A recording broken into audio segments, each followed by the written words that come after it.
পরিবর্তন যাত্রা নিয়ে বিজেপির প্রেস কনফারেন্স হয়ে গেল হুগলির সাংগঠনিক জেলা কার্যালয়ে। এদিন উপস্থিত ছিলেন ভারতীয় জনতা পার্টি হুগলি সাংগঠনিক জেলার জেলা সভাপতি মাননীয় গৌতম চ্যাটার্জি মহাশয় ও রাজ্য সম্পাদক মাননীয় দীপাঞ্জন গুহ মহাশয় এবং বিজেপির নেতা ও কর্মীবৃন্দরা। মূলত 2026-এর নির্বাচনকে সামনে রেখেই এই কর্মসূচি বিজেপির পক্ষ থেকে, তা ইতিমধ্যে জানানো হয়েছে।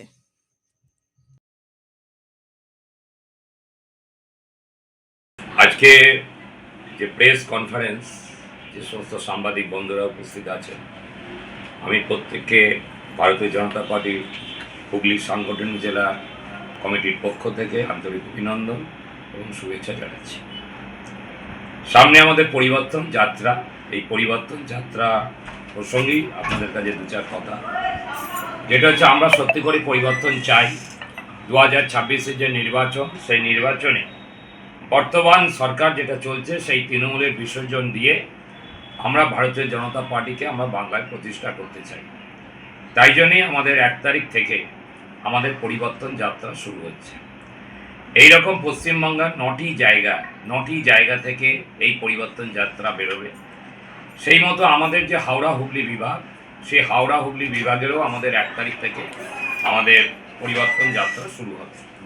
সেই যাত্রা আমাদের যে হুগলি সাংগঠনিক জেলা, সেই জেলায় 7 তারিখে ঢুকবে। 7 তারিখ বিকেল 4টে আমরা ভদ্রেশ্বর গেট বাজারে সেই আমাদের পরিবর্তন যাত্রাকে আমরা স্বাগত জানাবো। সেখান থেকে জিটি রোড ধরে রাস্তা পরিক্রমা করে আপনার রবীন্দ্রনগর বাজারে এসে ওখানে শেষ হবে। সেদিন রাত্রিবেলা রাত্রিবাস আছে। তারপরে আবার সকাল 10টায় ওখান থেকে শুরু হয়ে আপনার সপ্তগ্রাম বিধানসভায় গিরিশ স্মৃতিসংঘ যে প্রাঙ্গণ আছে, সেই প্রাঙ্গণে আমাদের একটা ওখানে বিশাল জনসভা হবে। সেই জনসভায় আমাদের কেন্দ্রীয় নেতৃত্ব যারা আছেন তারা উপস্থিত থাকবেন। তারপরে ওখান থেকে আমাদের সেই পরিবর্তন যাত্রা জিটি রোড ধরে সোজা গিয়ে পান্ডুয়ায় পৌঁছাবে। পান্ডুয়ায় আমাদের সেদিন রাত্রিবাস আছে। পরের দিনকে মানে হচ্ছে 8 তারিখ। 9 তারিখ সকালবেলা আবার যথারীতি 10টার সময় এই পরিবর্তন যাত্রা শুরু হয়ে মহানাদ থেকে আরম্ভ করে ওদিকে আপনার মহানাদ হয়ে রাজহাট হয়ে আপনার পোলবা হয়ে রাজহাট হয়ে আপনার চন্দ্রনগর হয়ে তারপর ছুটি পার্ক দিয়ে রাস্তাটা চলে যাচ্ছে, সেটা হয়ে নাদা বাজার হয়ে সিঙ্গুরে গিয়ে আমরা বেলা 3টের সময় আমরা আরামবাগ জেলাকে হ্যান্ড ওভার করব। এই হচ্ছে আমাদের পরিবর্তন যাত্রার পথ পরিক্রমা। এবং সেখানে আমাদের বিভিন্ন জায়গায় আমাদের সম্বর্ধনা হবে।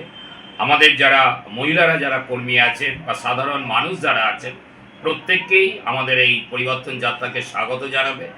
এবং সম্বর্ধনা সভায় আমাদের যেগুলো আছে সেখানে আমাদের ছোট করে আমাদের পথসভাও হবে। সেখানে আমাদের কর্মীরা তারা বক্তব্য রাখবেন এবং আমাদের ওখানকার মহিলা কর্মীরা তারা শঙ্খধ্বনির মাধ্যমে, ফুলের মাধ্যমে সেই পরিবর্তন যাত্রাকে স্বাগত জানাবে। তার সাথে আমাদের 2000-এর জনসভা একটা দুটো আছে, সেগুলোও আমরা কভারেজ করব। যেমন একটা পান্ডুয়ায় হবে, ভদ্রেশ্বরে হবে, চন্দ্রনগর তালডাঙ্গার মোড়ে হবে, লক্ষ্মীগঞ্জ বাজারে হবে, আপনার তার সাথে আমাদের এই টেকনো ইন্ডিয়ার সামনে হবে, ওখান থেকে হুগলি মোড়ে হবে, ব্যান্ডেল মোড়ে একটা সভা আছে, বড় সভা আছে। এইভাবে আমরা এই পরিবর্তন যাত্রাকে সফল করব। এবং হুগলি সাংগঠনিক জেলার পক্ষ থেকে আমি সাধারণ মানুষের কাছে আবেদন জানাতে চাই আপনাদের মাধ্যমে, যেই পরিবর্তন যাত্রায় সবাই সামিল হন, আমরা সবাই মিলে এগিয়ে আসুন। আজকে নরেন্দ্র মোদীজির যে ডাক, যে সোনার বাংলা তৈরি করার ডাক, সেই পরিবর্তন সত্যি করে পরিবর্তন এসে আমরা সোনার বাংলা তৈরি করি। এইটুকু বলে সবাইকে শুভেচ্ছা জানিয়ে আমি বক্তব্য শেষ করলাম। নমস্কার।